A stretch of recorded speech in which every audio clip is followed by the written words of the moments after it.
क्योंकि उनका डिनाई रहेगा। तो बिल्कुल इनका ये जो एक्सपेक्टेशन है कि on the basis of wide marriage हम जो है यहाँ पर सिटीजनशिप लेंगे हिंदुस्तान की, तो वो पॉसिबल बिल्कुल भी नहीं है। इसलिए अल्टीमेटली एक तो डिपोर्ट किया जाएगा सीमा को, और सही। डिपोर्ट के साथ हो सकता है वो सेक्शन 14 ऑफ फॉरेनर एक्ट में कन्विक्ट हो जाए।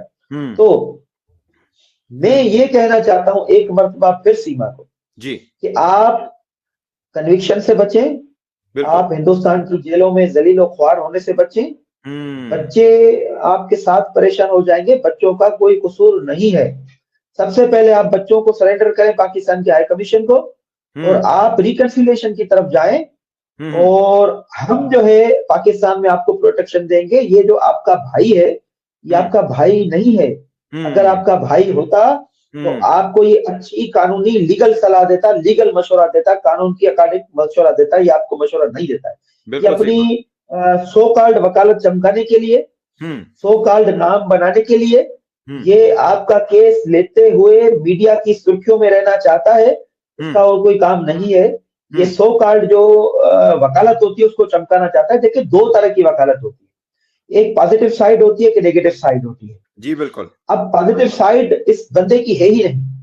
आप निर्भया केस उठाएं या दीगर और केस उठाएं, जिसमें रेपिस्ट के केसेस हैं, मर्डर के केसेस हैं, किडनैपिंग के केसेस हैं, मंशा फरोशों के केसेस हैं, ये हमेशा पॉजिटिव साइड नहीं रहा है, ये नेगेटिव साइड रहा है।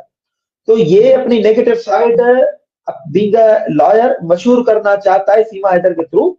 अब देखिए, जो हाई प्रोफाइल केस होता है ये उसके पीछे पड़ जाता है कि मैं आपका वकील बनता हूँ, फिर उनके साथ ताल्लुकात क्रिएट करता है, रिश्ते बनाता है, भाई बनाता है, बहन बनाता है। निर्भया केस में यहाँ पे मैं आपको माजरत, मैंने आपको रोका। वो बहन तो इसलिए बनाया कि आपने, हमने, हम सब ने मिलकर कहा कि क्या ड्रामा हो रहा है, तो इस वजह से कहा मैं राखी बिल्कुल ऐसे ही है। वो मजबूरन किया इन्होंने। अब देखिए ना, वो मजबूरन किया, मजबूरन किया। अब देखिए, निर्भया केस में वो जो रेपिस्ट थे, जिन्होंने एक मासूम का रेप किया, वो उसके बाद उसका कत्ल हुआ, मर गई। तो आप देखें, उनके रिश्तेदारों से भी इन्होंने रिश्ते बनाए, बिल्कुल। उनकी घर की औरतों से उन्होंने जो है ना राखियां बंधवाई। हमें उससे कोई एतराज नहीं, हम खवातीन की इज्जत करते हैं। लेकिन जो जेलों में रेपिस्ट थे, जी उनको फांसी से, सजा से बचाना चाहता था, उनको भी भाई बनाया, बेटा बनाया। भाई डूब मरना चाहिए ऐसे बेटे बनाने वालों के लिए, जो बहू बेटियों की इज्जत पामाल करे, रोड रास्तों पर रेप करे। आप उनको भाई बनाओ और आप उनको घर की लाज उनको रखने के लिए अपनी सारी कोशिशें करें, तो इस पे तो डूब ही मरना चाहिए। अब दूसरा केस सीमा का आया। सीमा का भी ये बेसिकली वकील नहीं था। सीमा की बेल किसी और ने ग्रांट कराई, सीमा को रेस्क्यू किसी और वकील साहब ने कराई। वो उसने दावा भी आया, वो बार बार चीख रहा है कि ये किसी वकील नहीं था, किसी और के केस में ये जो है कूदा, किसी और के केस में जंप लगाया, फेम हासिल करने के लिए, मशहूरी हासिल करने के लिए नेगेटिव साइड की, सीमा में हाथ डाला, बहन बनाया, और आगे सारी ड्रामेबाजी मीडिया पर, selected media, main stream media, other जो यूट्यूब और सोशल साइट्स की मीडिया, सिलेक्टेड मीडिया। अब तीसरा केस आया जो भी परवान चढ़ा पाकिस्तान और हिंदुस्तान में, जो अंजू और फातिमा नसरुल्लाह, ये केस जो है मीडिया में हाइप हुआ। ये भी उसके अंजू के पीछे लग गया, उसके पीछे लग गया, उसकी बैकबाइटेशन। अब ये चाहता है कि अंजू का जो शोहर है उसका मैं वकील बनूं, अंजू को जो है मैं ख्वार जलील करूं। अब चौथा केस आया, वो अफगानिस्तान बांग्लादेश वाली सोनिया अख्तर का केस। अब ये मीडिया हाइप मिली, अब सोनिया अख्तर का वकील बन गया। ये उसी केस में हाथ डालता है जिसमें मीडिया हाइप हो, जिसमें फेम हो, जिसमें पब्लिसिटी स्टंट हो, उसमें ये जंप मारता है। अब अगर हिंदुस्तान में रोशन अली अजीम हो, डॉक्टर शुजात हो, चाहे फिर हमारा कोई नेगेटिव एक्ट हो, चाहे हमारा कोई गलत कांड हो जिससे पूरे हिंदुस्तान की सोसाइटी को नुकसान पहुंचाओ, क्योंकि उस केस में अगर फेम होगा तो कसूरवार होते हुए भी रोशन अली अजीम का वकील, डॉक्टर शुजात का वकील ये बनने के लिए तैयार हो जाएगा, ये एपीसी साहब, क्योंकि ये जो है इसको फेम चाहिए, पब्लिक स्टंट चाहिए, और कुछ भी नहीं चाहिए। तो यही इशू है। तो दैट्स वाई जो है ये इस केस में है। जी जी बिल्कुल। मैं अंकित को पहली बार मेरे ख्याल हमारे चैनल पे हैं, और मोना आपको वेलकम करता हूं। मुझे सिर्फ एक दो क्वेश्चन मैं रोशन भाई से कर लूं, और उसके बाद अंकित आप काइंडली हमारे ऑडियंस, मेरे ख्याल है आप पहले दूसरे चैनल्स पे होते हैं, तो आप अपना तारुफ करवा दीजिएगा। जिसके मी 1 सेकेंड, मेरा सिर्फ इससे रिलेटेड जी अच्छा, अटॉर्नी है Ankit from India, very welcome and I really appreciate Ankit, आपने टाइम निकाला कि रोशन भाई भी यहाँ पे प्रेजेंट कर रहे हैं गुलाम हैदर को और इस लीगल केस को, और आप भी जाहिर है इंडिया के आप एक लीगल फ्रेटर्निटी हैं।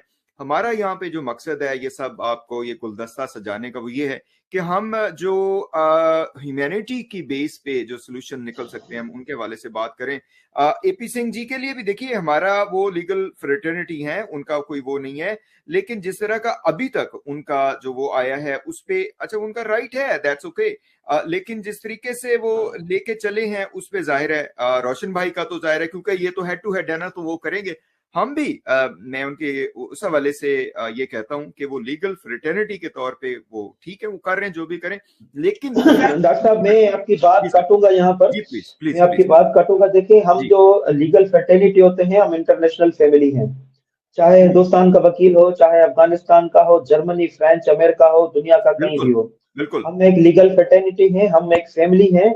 और हम जो है एक साथ दुख सुख में हमेशा साथ होते हैं।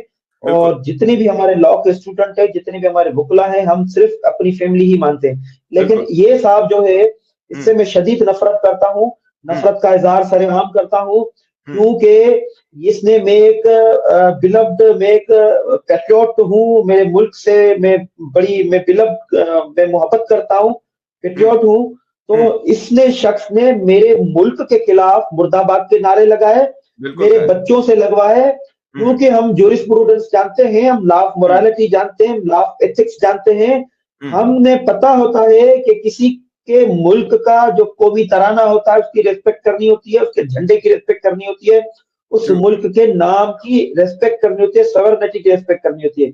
हमने हिंदुस्तान में किसी भी पाकिस्तान की शायरी ने न कभी झंडे के बारे में कुछ गलत कहा, न हिंदुस्तान के नाम के बारे में कभी गलत कहा, नहीं हिंदुस्तान मुर्दाबाद के नारा लगाए। हम हिंदुस्तान की रेस्पेक्ट करते हैं, इज्जत करते हैं।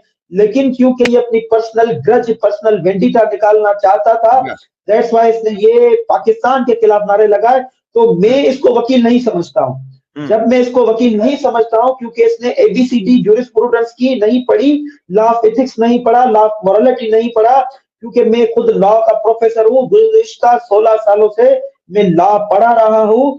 मैं लॉ की जूरिस्प्रूडेंस और जो मेथोडोलॉजी आती है टीचिंग की, मैं अच्छी तरह जानता हूँ, वाकिफ हूँ। इसलिए इस शख्स को मैं वकील नहीं समझता हूँ, इसलिए मैं इसकी इज्जत नहीं करता हूँ। बाकी दुनिया के तमाम वकला, दुनिया की किसी भी कोने में वकील रहता, वो मेरा भाई है, मेरी फैमिली है, सिर्फ एपी सिंह साहब को छोड़ के। अंकित अगर वकील है, मेरा भाई है, मेरी फैमिली है, मेरा छोटा भाई है। इसकी रेस्पेक्ट जो है हमारे लिए है, दुनिया के तमाम लॉयर्स की रेस्पेक्ट है। जो कानून नहीं जानता है, जो कानून की मान मर्यादा नहीं जानता है, उसके लिए रेस्पेक्ट नहीं है। जैसे हिंदुइज्म के जो पाक किताब है, गीता है, वेद है, रामायण है, उनकी इज्जत रेस्पेक्ट करना लाजमी है। जैसे मुसलमान के लिए कुरान पाक, हदीस की रेस्पेक्ट और इज्जत करना लाजमी है, इसी तरह हमें बीइंग अ वकील, हमें जूरिस्प्रूडेंस के जो बेसिक लेसन्स हैं, हमने उनकी रेस्पेक्ट करना बड़ा जरूरी होता है। अदरवाइज वो तौहीन की जमरे में आ जाता है। इसलिए डॉक्टर साहब, मैं चाहूंगा कि आप उससे लास्ट सवाल कर लें, तो इंशाल्लाह